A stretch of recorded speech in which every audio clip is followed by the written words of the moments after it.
जिस शरीर रूपी घर में यह जीवात्मा 70-80 वर्ष तक रह जाती है तथा जिसे वह अपना घर समझने लगती है, तो उसका उसके प्रति इतना मोह हो जाता है कि वह आसानी से उसे छोड़ना नहीं चाहती। फिर परिवार, संपत्ति आदि का मोह भी बाधा बन जाता है। ऐसी स्थिति में मनुष्य मरते समय बहुत घबराता है तथा उसके प्राण किसी मोह में फंसे होने के कारण शरीर को छोड़ते नहीं। जिसका मोह जितना अधिक होता है उतनी ही उसे शरीर छोड़ने में वेदना होती है। शरीर व्यर्थ हो चुका है एवं जीवात्मा उसे छोड़ना नहीं चाहती।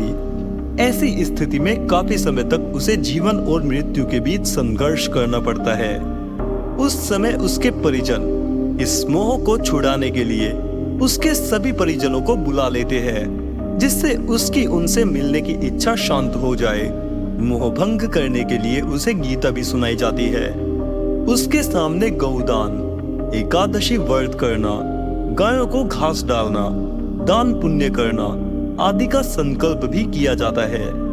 अक्सर देखा गया है कि ऐसा करते ही जीवात्मा फौरन शरीर छोड़ देती है। जीवात्मा का अपना स्वतंत्र अस्तित्व है जो शरीर की मृत्यु के बाद भी उससे अलग होकर जीवित रहता है तथा अपने स्थूल शरीर के समीप ही खड़ा होकर अपने मृत शरीर को इस प्रकार देखता रहता है जैसे वह किसी अन्य के शरीर को देख रहा हो। वह उस शरीर में पुनः प्रवेश नहीं कर सकता, किंतु मोहवश उसे छोड़कर जाता भी नहीं। काफी समय तक तो उसे विश्वास ही नहीं होता कि वह मर गया है। उसे अपनी मृत्यु का विश्वास दिलाने के लिए शव को दाह संस्कार के लिए जब जब उठाते हैं तो उसके परिजन रोना धोना करते हैं। यह जीवात्मा कभी शरीर के प्रति मोहवश शमशान तक जाता है तथा अपने ही शरीर को जलते हुए देखता है तो उसे विश्वास हो जाता है कि वह मर गया है तथा इसके बाद वह अपनी अगली यात्रा पर निकल जाता है। हिंदुओं में मृत शरीर के दाह संस्कार की प्रथा है। इसमें भी सभी परिजनों का सम्मिलित होना एक धार्मिक प्रत्यय मानकर आवश्यक माना जाता है। सभी के सामने परिजन शव को चिता में रखते हैं तथा उसका ज्येष्ठ पुत्र उसमें अग्नि देता है। वही ज्येष्ठ पुत्र अंत में कपाल क्रिया करता है, जिसका अर्थ है कि अन्य अंगों के जल जाने पर भी मस्तिष्क में उसकी चेतना रह जाती है, जिससे मुक्ति दिलाना है। दाह संस्कार के पीछे दूसरा कारण यह भी है कि स्थूल शरीर के मृत होने पर भी उसके भीतर का छाया शरीर उसके आसपास मंडराता रहता है तथा 36 घंटे के भीतर यह जीवात्मा उसको भी मृतवत छोड़कर उसमें से भी निकल जाता है। दाह संस्कार करने पर यह उसी के साथ नष्ट हो जाता है। यदि मुर्दे को गाड़ दिया जाए तो वह उस कब्र के ऊपर मंडराता हुआ धीरे धीरे नष्ट होता है, क्योंकि स्थूल शरीर के प्रति जो उसका आकर्षण था वह समाप्त हो जाता है। इसलिए मुर्दे को गाड़ने की अपेक्षा उसका दाह संस्कार करना अधिक अच्छा है। दाह संस्कार के पीछे हिंदुओं की यही धारणा है। दूसरी बात यह भी है कि हिंदू आत्मा को ही महत्व देते हैं। शरीर का महत्व तभी तक है जब तक कि उसमें आत्मा है। आत्मा के निकल जाने पर शरीर मिट्टी के समान है, किंतु आत्मा का उससे मोह रह जाने के कारण ही उसका विधिवत दाह संस्कार किया जाता है। उसे मिट्टी मानकर फेंका नहीं जाता। इसमें जल्दी भी की जाती है, जिससे जीवात्मा को अधिक समय तक उस शरीर के आसपास भटकना नहीं पड़े एवं शीघ्र ही अपनी अगली यात्रा आरंभ कर दे। यहाँ तक कि तीसरे दिन उसकी अस्थियां भी गंगा या अन्य पवित्र नदी में प्रवाहित कर दी जाती है। जीवात्मा के स्थूल एवं छाया शरीर के नष्ट हो जाने पर भी उसका उसके घर एवं परिवारजनों से मोह बना रहता है, जिसे छोड़ने में उसे थोड़ा समय लगता है। सामान्य आत्माएं मृत्यु के बाद शीघ्र ही नया गर्भ खोज लेती है, किंतु कुछ को 3 दिन, 13 दिन, 1 वर्ष या 13 वर्ष तक प्रतीक्षा करनी पड़ती है। कुछ को इससे भी अधिक समय तक प्रतीक्षा करनी पड़ती है। हिंदुओं की यह मान्यता है कि यह जीवात्मा 13 दिन तक घर में ही रहती है। इसके बाद वह प्रेत योनि में रहती है। इस प्रेत योनि से उसकी मुक्ति के लिए 13 दिन बाद भी कई प्रकार की क्रियाकर्म किए जाते हैं, जिससे वह प्रेत योनि से मुक्ति पाकर आगे की यात्रा में निकल जाती है। 13 दिन तक उस जीवात्मा का घर में निवास मानकर उसके लिए 12 दिन तक शोक मनाते हैं। गरुड़ पुराण सुनाकर उसे उस अशरीरी दुनिया की सूचना दी जाती है, जिससे वह अपरिचित है। जीवात्मा के प्रतीक के रूप में उसके कमरे में जल से भरा हुआ कलश भी रखते हैं, जिसे श्रावणी का कलश कहते हैं, तथा उस घर में घी का दीपक जलाते हैं, क्योंकि उस सूक्ष्म शरीरधारी जीवात्मा को तेज प्रकाश असहाय होता है। 10वें, 11वें एवं 12वें दिन उसका क्रियाकर्म एवं पिंडदान भी किया जाता है, जिससे यह जीवात्मा तृप्त होती है। 13वें दिन उस जीवात्मा को विदाई दी जाती है। उस समय उस श्रावणी के कलश को किसी पीपल के पेड़ के नीचे जाकर रख आते हैं, तथा आते समय पीछे मुड़कर भी नहीं देखते, वरना वह जीवात्मा फिर उसके साथ घर पर आ जाती है। पीपल में देवताओं का निवास माना जाता है, इसीलिए उस जीवात्मा को उनके पास ले जाकर छोड़ आते हैं, जिससे वह प्रेत योनि में न पड़े। उस दिन गरुड़ पुराण की भी समाप्ति कर दी जाती है, तथा वहां से लौटकर घर में ढोल बज जाता है, जो शुभ का प्रतीक है। इसी दिन उत्तराधिकार की रस्म अदा की जाती है। 12 दिन तक जीवात्मा का घर में निवास मानकर अन्य उत्तराधिकारी घोषित नहीं किया जाता। जैसे ही जीवात्मा अपना स्थूल शरीर छोड़ती है, उसका नए लोक में प्रवेश होता है। यह लोक इस स्थूल लोक से सूक्ष्म है, तथा जीवात्मा भी अपने सूक्ष्म शरीर से ही इसमें प्रवेश करती है। इस लोक का उसे पूर्व अनुभव नहीं है, न इसकी प्रकृति से ही परिचित है। इस लोक का विस्तार इस स्थूल लोक से भी अधिक है। वहाँ जीवात्मा का केवल भौतिक शरीर ही नहीं होता, न कोई भौतिक साधन सुविधाएं ही होती है, बाकी सब कुछ होता है। यहाँ उसके सगे संबंधी, मित्र आदि सभी मिल जाते हैं, यदि उनका पुनर्जन्म नहीं हुआ है अथवा आगे के लोकों में उनकी गति नहीं हुई है।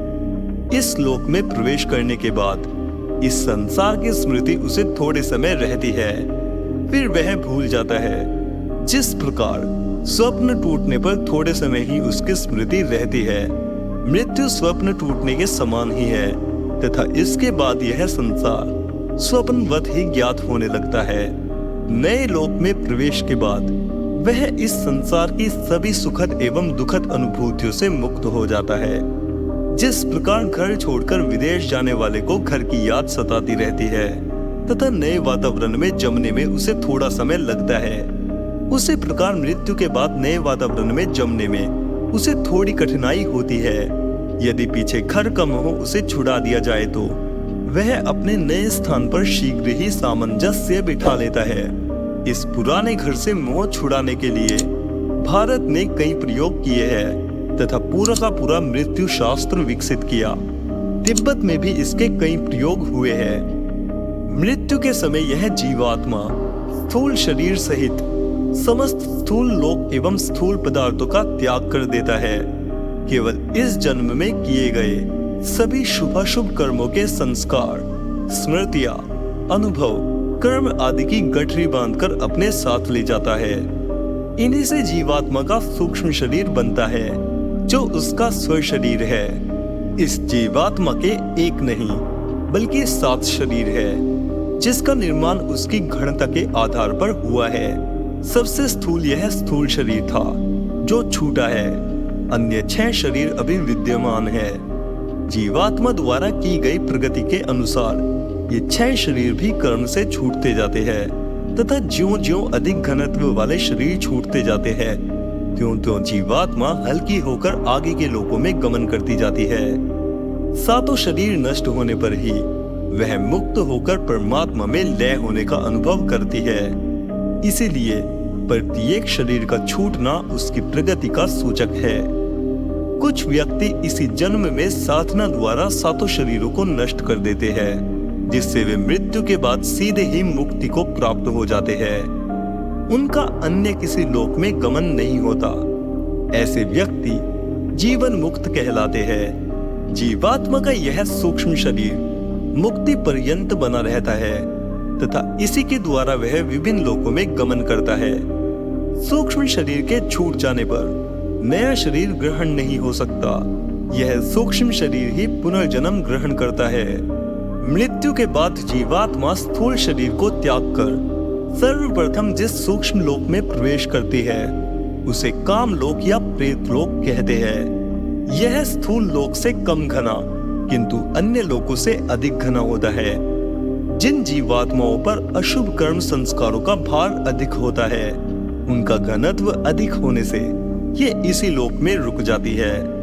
उत्तम जीवात्माएं हल्की होने से वे शीघ्र ही इसे छोड़कर आगे के इससे भी सूक्ष्म लोकों में चली जाती है। जीवात्मा के 7 शरीरों की गति उन्हीं के अनुकूल लोक में होती है।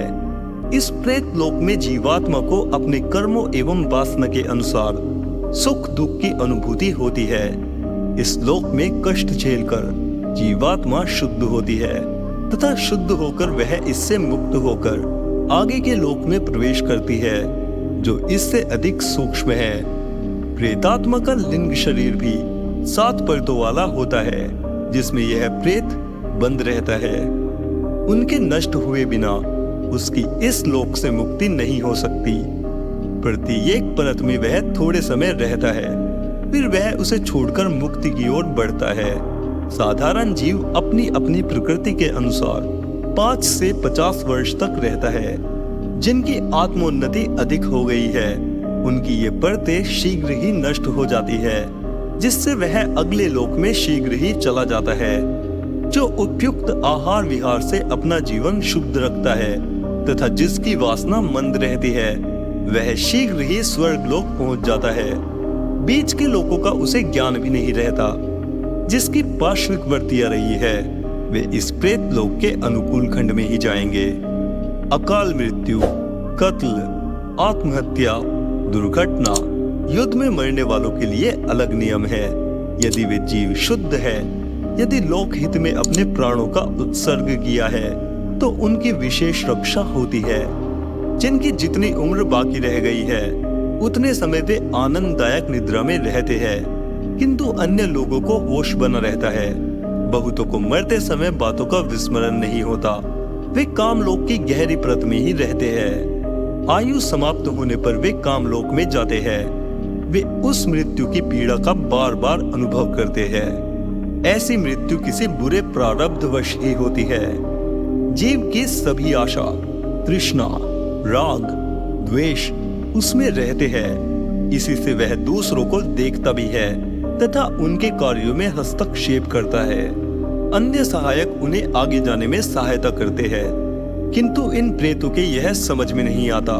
ये प्रेत दूसरे मनुष्यों के शरीर अपने वश में करके नए कर्म करते रहते हैं जिनका फल उन्हें भविष्य में अवश्य भोगना पड़ता है। यह अकाल मृत्यु बुरी समझी जाती है। जब यह जीव पुनः जन्म लेता है तो ये ही वृत्तियां बीज रूप में विद्यमान रहती है। इस प्रकृति के कोश के नाश होने पर ही उसकी आगे के लोक में गति होती है।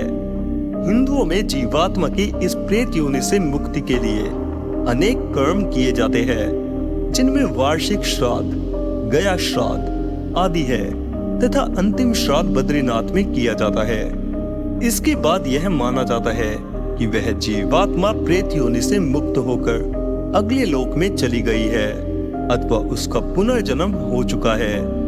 ऐसा देखा भी गया है कि जिसके ये श्राद्ध कर दिए जाते हैं वह जीवात्मा फिर किसी घर वाले को नहीं सताती, नए किसी के शरीर में आती है। ये प्रेत योनि थोड़ी बहुत सभी को भोगनी पड़ती है। केवल जीवन मुक्त ही इससे वंचित रहते हैं। जीवात्मा का अपना स्वतंत्र अस्तित्व है। शरीर की मृत्यु पर भी जीवात्मा जीवित रहती है। जो लोग मृत्यु के मुख से वापस लौटे हैं उन्होंने जो वर्णन किया है डॉक्टरों ने उसका निष्कर्ष निम्न प्रकार से बताया है। मृत्यु के बाद मृतक स्वयं अपने को अपने भौतिक शरीर से अलग हवा में उठा हुआ पाता है। वह अपने सगे संबंधियों को शोक मनाते, रोते कलपते स्पष्ट देखता है।